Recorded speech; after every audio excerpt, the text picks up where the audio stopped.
мое огромно задоволство, со мене се Дијана Тахири и Техран Муратов, мои драги другари и колеги од Цивил, Центар за слобода, и се разбирам, најмногу сигурно ги знаете и преку медиумската платформа на Цивил, преку нивните придонеси кои што ги дават секојдневно во медиумската продукција. Меѓутоа, јас оваа прилика ќе ја искористам во поглед на перцепциите за 2000 и оценките за 2022 година и перспективите за 2023 година, малку повеќе околу нивното секојдневно работење и фокус што го имаат во однос на она што Цивил го работи како организација. Јас би започнала со Дијана, ако не е проблем. Здраво, Дијана. Она што Цивил го работеше изминатава година, како и години назад, е на полето на мултикултурализмот, на полето на етничките односи и она што ние сакаме да го обединиме во различностите, односно да креираме едно општество во кое што сите ќе сме подеднакво ценети, почитувани, ќе ги имаме сите подеднакво истите права и пред се ќе знаеме како да се обединиме покрај тие различности, како да се поврземе и како заеднички да живееме. Па еве, оценките за 2022 година токму на овие теми. Здраво, Билјана, здраво на сите. Освен што работиме на проект за почитување на различностите веќе неколку години, и ова, нели, веќе завршува тој проект, но не значи дека ќе прекинеме со таа работа. Ние работиме и секојдневно по наши лични убедувања, јас и ти и Техран и секој што е во Цивил, во одделот или во заедничкиот интерес како што е меѓуетнички односи и како тоа се доживува кај нас, како тоа да го направиме да биде подобро, како исто така ги следиме, нели, односите меѓу, како што знаеме, Македонија е плодно тло, е мултикултурно општество, но ги следиме случувањата околу тоа на институционално ниво, општествено ниво, локално, централно, државно, како и да е. Изминатата година, како што знаеш и ти, еден дел не беше малку, бидејќи беше на породилно отсуство, заедно со Техран, но и со тебе работевме на проектот Чекор до мултикултурно општество. Што значи тоа? Тоа значи дека сакавме да ги приближиме нашите ставови со ставовите на институциите, со ставовите и на општеството и на политичките чинители, но и на граѓанските организации во однос на почитување на различностите, во однос на тоа што значи негување на мултикултурноста, што ја имаме тука, во делот на препознавање на другиот, нели, на различното, направивме неколку, туку многу, сега нема да ги бројам, тука тие ќе излезат веќе во јануари сите материјали, тие се излезени веќе на медиумската платформа, но се што е останато и една поопширна анализа ќе излезе веќе во јануари. Со многу средби со, како што кажав, со политички чинители, но и со граѓаните низ цела Македонија, од различни етнички, нели, провиниенци, имаме разговарано со сите за национализмот, дали постои национализам, за тоа дали се препознаваат различностите и дали се почитуваат. Ја следевме работата на стратегијата на работата за стратегијата едно општество за сите, која што сега веќе се прави, нели, другата етапа за 2023 до 2025 година. И тоа е веќе при крај и тие резултати ќе излезат некаде сигурно во јануари, ако не знам точно кој дат или другиот месец, не сум сигурна. Во соработка, нели, со други невладини организации, но и со институциите. Што работевме, што чепнавме највеќе. Сега ќе кажувам само што сме работеле, а прогнозите малку подоцна и што можеби, не знам, што видовме. Можеби еден општ заклучок каква е состојбата, еве како стоиме на полето на меѓуетничките односи од сета работа што ја поминавме заеднички. Па како што знаеш веќе, но еве за јавноста, меѓуетничките односи навидум се мирни, нема некои тензии како што имаше одреден период пред ајде да речеме колку 6, 7, 8, 9, 10 години. Нема такви тензии, меѓутоа има нешто друго. Луѓето не само меѓуетнички, туку и интраетнички се оддалечуваат едни од други. Да не збориме за културата на другиот, не се препознава се уште, но се прифаќа. Полека се прифаќа. Имавме неколку настани, не само оваа година, туку и во минатото, но оваа година продолживме настани во врска со злоупотребата на балансерот како алатка за вработување. Знаеме што се случуваше со таа злоупотреба и добивме некакви гаранции дека тоа ќе се среди, некако некој механизам ќе се направи за да не може да се злоупотребува таа алатка. Што ни покажува таа алатка? Преку тие настани ние дознавме и некои други работи. Например, балансерот, како балансер, нели, што дојде како последица од рамковниот договор, овозможи да се вработување во државни институции со одреден број, нели, преку процент. Што се забележува? Мојата лична забелешка, но и нашата, е дека конечно полека во Македонија веќе се прифаќаат, се навикнуваат, би кажала, луѓето дека на едно работно место како што е шалтер, како што е, хајде да кажеме, такви јавна администрација, па и други, па нека биде и во приватен сектор, малку помалку е во приватниот, меѓутоа во државниот сектор, луѓето полека се навикнуваат дека во таа институција не работат само работници што се само од една етничка заедница, туку се мешани. И полека се привикнуваат, што е добар знак. И треба и натаму да се оди. За да полека, моја желба би било да нема веќе никогаш балансер, да нема проценти, но на тоа треба да се работи. Ти благодарам, мислам ќе продолжиме и понатаму на темата, меѓутоа кога зборуваме за меѓуетнички односи, ти веќе го спомна национализмот како некој придружен елемент секогаш кога настануваат конфликти или тензии или недоразбирања, а тој национализам е придружен и со говор на омраза, а говорот на омраза доаѓа како последица или добра алатка за дезинформациите и пропагандата. И сега ние можеме да зборуваме, јас се надевам дека Дехран ќе ни зборува за тоа, каква е состојбата на ова поле во 2022 година, што се моравме да поминеме, засилено јас би рекла и со она што се случува во Украина, односно руската агресија врз Украина и како таа придонесе дополнително да се набилдат, односно да порасне тој процент на дезинформација и пропаганда што се шири на нашите простори. Дехран? Да, ја би рекол имавме турбулентна 2022 година, не само во однос на дезинформациите и пропагандата, туку воопшто.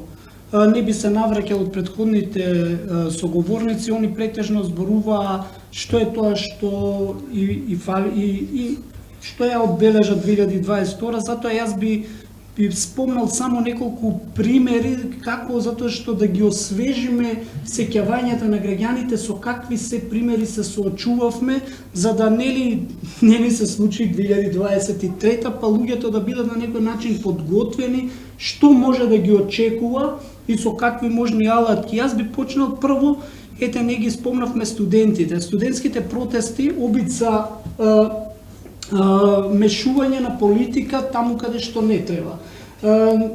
Нели ние бевме сведоци на студентски протести каде што студентите си бараа со право субвенции, но моментот е што во студентските протести се замеша политиката и дел од политичките партии, особено опозицијата, се обиде да политички да профитира, но за нивна жал тој обид заврши неуспешно затоа што брзо се реши тој проблем, но нели пак ние ќе имаме повторно, еве вчера завчера видовме дека повторно се актуализира тоа прашање околу студентските домови, каде што имавме неколку студенти кои што беа затруени со храна, па нели решија да го затворат тој студентски кујната во студентскиот дом во Пелагонија. Мислам дека, ако не се лажам, и тоа е сега прашање кои студенти остануваат за Нова година и божикните празници таму, па за кого би работела таа кујна која што е затворена, нели?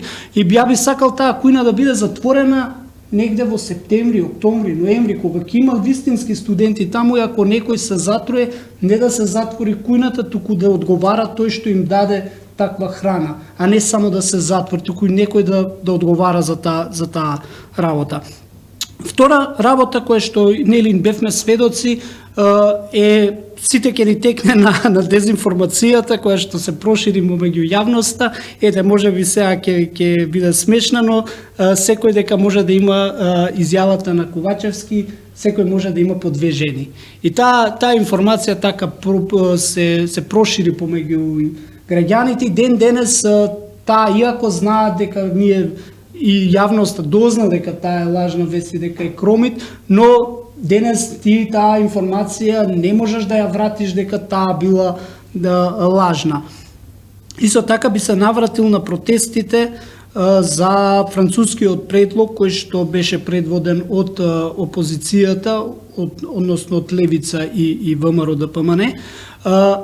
Во тој случај, зборувајќи за меѓуетничките односи, ние видовме во тие протести како имаше обид за предлог за решавање на проблемот со Бугарија, во овој случај да бидат окарактеризирани албанците, тие кои што беа со погрдни зборови нарекувани на тие протести, па ние имавме еден обид каде што имаше мал инцидент кој што за среќа не заврши со посериозни инциденти, тоа е во Мавровка, и тој обид за префрлување на топката во меѓуетнички односи и креирање на тензи за среќа заврши неуспешно, а не би сакал да зборувам за оние гилотини што ги носеа во пред собрание, па не би сакал да зборувам за оние командосите кои што нели јадеа, пиеа и спиеа пред собрание во шатори. Секако не би го коментирал ниту односот на Левица кога господјата фон дер Лајен беше во собранието, па нели они пробуваа нешто да го приклучат целиот нејзин говор, да си го превземат некако да го беше и со гласањето. Тоа е она што, ете сега пак би се навратил на национализмот, а тоа е со отварањето на бугарските клубови во Македонија, за кое што се уште нема разрешница како ќе се однесуваат. Па контра на тоа бугарските клубови во Македонија, ние нели отваравме наш клуб во Бугарија, каде што јуначки нели беше представено тоа дека Апасиев го украде, или како беше тоа USB-то каде што се пушташе музика. Тоа мислам дека беше толку лош пиар што нормално ете помина кај јавноста дека нели бугарски оне јунакот во сите тие протести. Би сакал уште една прилика да спомнам дека покрај 2022, покрај војната во Украина, исто така сериозно тоа е нешто што може да го одбележи е бунтот на жените во Иран, каде што издействува и покрај толку многу мртви од протестите, издействува да имаат слобода на избор да носат марами. Тоа е она што сметам дека исто така е многу битен момент во 2022 што ќе остане запаметено покрај тоа што нели имаме војна во Украина. Можеме да заклучиме дека на полето на она што опозицијата тоа левица и ВМРО ДПМН го правеа изминатава година, дури и било забавно на некој начин, односно ни приредија вистинско шоу со овие примери кои ти ги наведе, не само што стана за жал запомнети меѓу јавноста и ден денеска се дискутираат, меѓутоа мислам дека ни даваат и погрешна перцепција за она што како треба всушност да ги доживуваме таквите сериозни настани како што беше европскиот предлог и отпочнувањето на преговорите со ЕУ, кој што требаше да се свати нели онака стоички со да речеме ајде со гордост дека конечно сме како држава напредувале, а остана запомнето нивното недолично однесување и нивниот обид за дестабилизација, односно дефокусирање од вистинската тема и проблем што се сите тези што се обидоа да ги направат. Уште еден момент за да завршам со протестите. Ние имаме од тие протести неколку луѓе кои што се приведени во апсени имаат судски процеси. Но ние немаме судски процеси против тие што ги хушка и што ги наведоа луѓето. Ние сега од оваа дистанца можеме да речеме дека беа забавни и дека можеби на моменти беа дури и смешни, но имаше луѓе кои што но има луѓе кои што беа наведени и денеска лежат по затвори. Зашто? Затоа што некои од тие луѓе кои што велеа дека нема да седат со скрстени раце и ќе направат се и се што за тој предлог да не помине, и откако тие луѓе кои што беа наведени да кршат и да палат и да прават инциденти, денеска се во затворите, а тие што ги кушкаа да одат да палат и да кршат, се на слобода и уште се дел од тие пропагандисти кои што нели ги замајуваат со разни теории на заговор дека нели Македонија ќе го изгуби јазикот, името, идентитетот, а ниту некој јазикот го изгуби, а уште помалку идентитетот, а нели за идентитет не се преговара. И јас би се надоврзала, извини, Повели? на ова, ниту не се казни никој за говорот, експлицитниот говор на омраза што се случи внатре во собранието. За ова разговаравме ние и со пратениците, кон кои што беше насочен и кон нивните нели колеги, но и кон нив. Разговаравме дали тоа некако ќе се санкционира, дали самите пратеници ќе поведат некаква постапка за да не сме никаков говор на омраза. Тоа е дом на пратеници. Тоа се луѓе кои што ги представуваат граѓаните. Испаѓа дека се дом на луѓе кои што не ги представуваат дел од нели политички само политички представници на нивните газди. Така што бевме сведоци на тоа. Докаде е таа работа, допрва веројатно во некој друг случај ќе ги прашам истите пратеници, бидејќи и тие не знаеа, на почеток рекоа дека сепак ќе им простат, но нема да заборават, но инсистиравме на тоа дека мора да има некаква санкција. Не смее да се слушат такви реченици, такви зборови, такви изрази и изблици на гнев на собраниска говорница. Веднаш ќе се надополнувам за 2023 година. Едно од прашањата што треба да се решат, мислам дека заеднички ќе се согласиме, е одбарање одговорност и санкционирање на говорот на омраза, не само во пратеничкиот дом, туку било каде.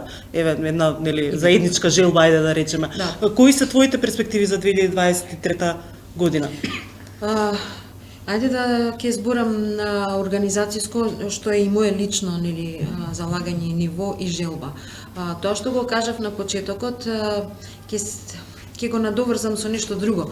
Во разговор, во многу разговори највеќе со граѓаните, бидејќи највеќе можеме да добиваме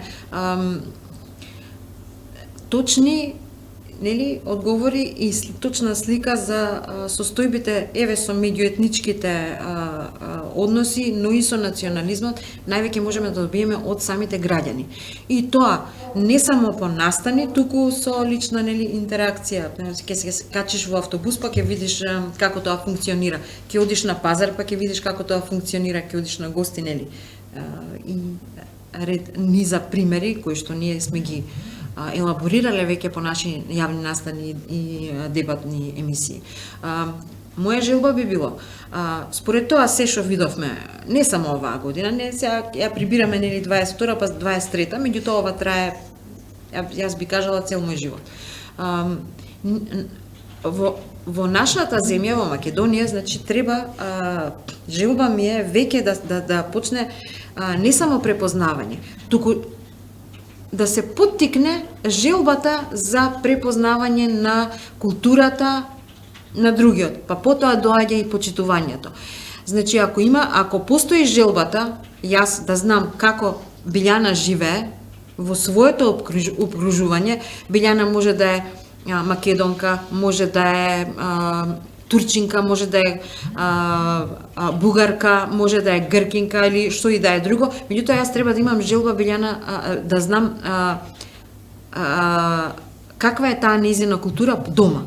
Значи, за да се знае дома, ние треба да гледаме малку и други медиуми, нели, да следиме, да се дружиме малку повеќе од тоа што е надвор или тоа што е работна обврска. Верувајте, тие што работат заедно во една просторија, кога работат повеќе колеги од повеќе етнички припадности, тоа е само на работа. Но веќе дома, да, ги учиш преку примери, преку анекдоти, преку, да речеме разни празници, но тие идат веќе во верските, но има и етнички празници.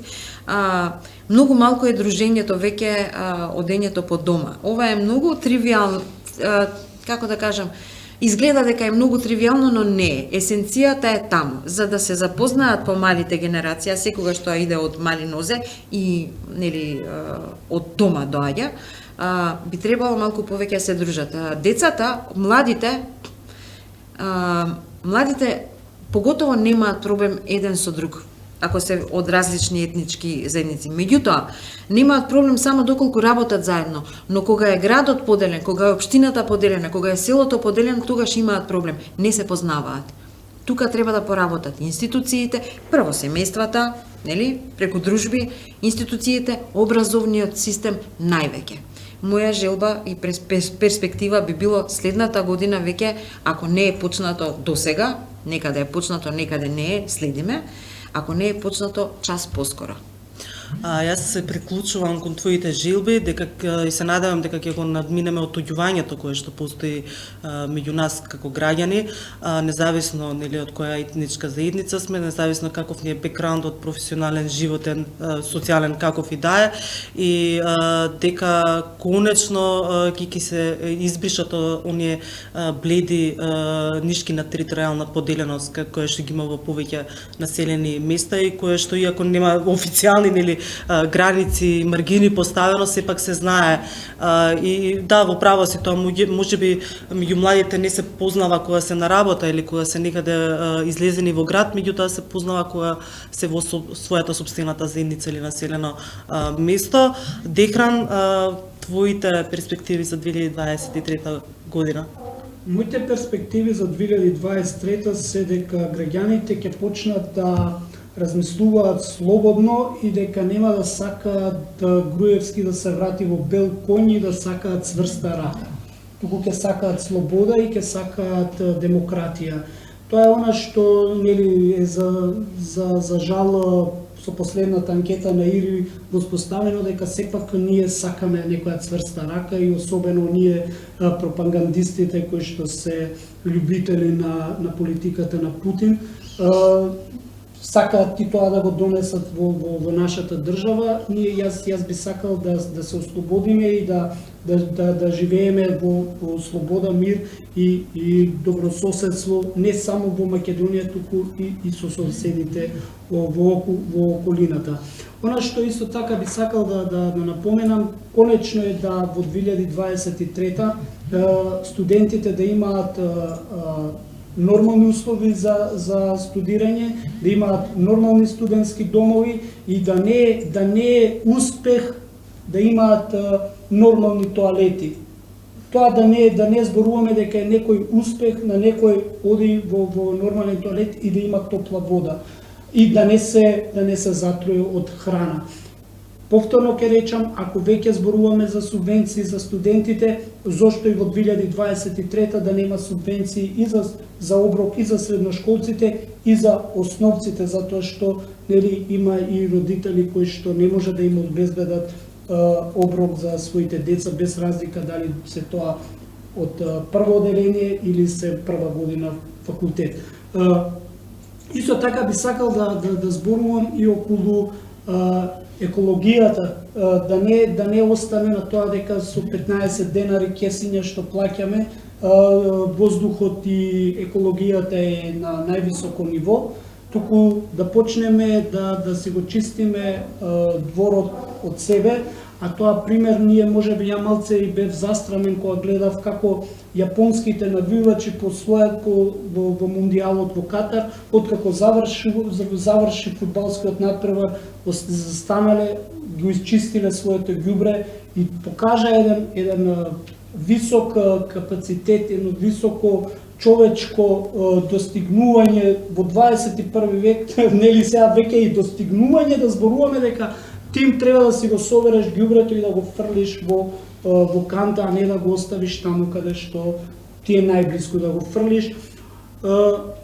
Следно што би сакал да препорачам во 2023 да конечно имаме бесплатно јавно здравство и тоа да биде стварно бесплатно, да не биде само на хартија и веќе SMS пораките за помош на некој болно и изнемоштено лице да бидат што е можно поминимални, а секој да има право на здравство. Она што исто така би сакал да го напоменаме, конечно да правдата профункционира и да немаме дури веќе и смешни моменти каде што Мијалков не може да го донесат од затворот во судница затоа што судот нели го утнал датумот, па затворот не знал кога да... И тоа иритира, особено младите ги иритира, да извадат една карта во еден правец, а тоа не би сакале, нели да нашите млади, вклучително и мене, да еднаш конечно кажам доволно е тука што се борев, да отидам надвор и да гледам, нели, да го гледам светло од тунелот. И на крај би завршил со дезинформациите, тие дезинформации кои што за жал се помалку медиуми работат на тоа да ги разобличуваат тие дезинформации, на граѓаните да им ја покажуваат вистината. Би сакал во 2023 медиумите да имаат факт чекери и секоја информација пред да биде објавена да биде проверена. И да имаме што помалку лажни вести и дезинформации, а граѓаните да бидат повеќе медиумски описменети, затоа што колку и тоа да звучи сега во 21 век смешно, но ете, наседнуваат на тоа дека господинот Ковачевски изјавил дека секој може да има подвижение. Тука би запрел за моите желботеки. Мислам дека не се само твои желботеки, дека се на сите нас кои што навистина посакуваме наредната 2023 година, ма и зашто да не гледаме долгорочно, да живееме во општество во кое што најголем дел од овие работи за кои што денеска зборуваме не ни биле ни на крај памет, значи би ни било навистина едно општество во кое што сите заеднички придонесуваме и во неговото креирање и во сопственото делување. Јас навистина ви благодарам и ви подсакувам успешна и перспективна 2023 година и лично и професионално.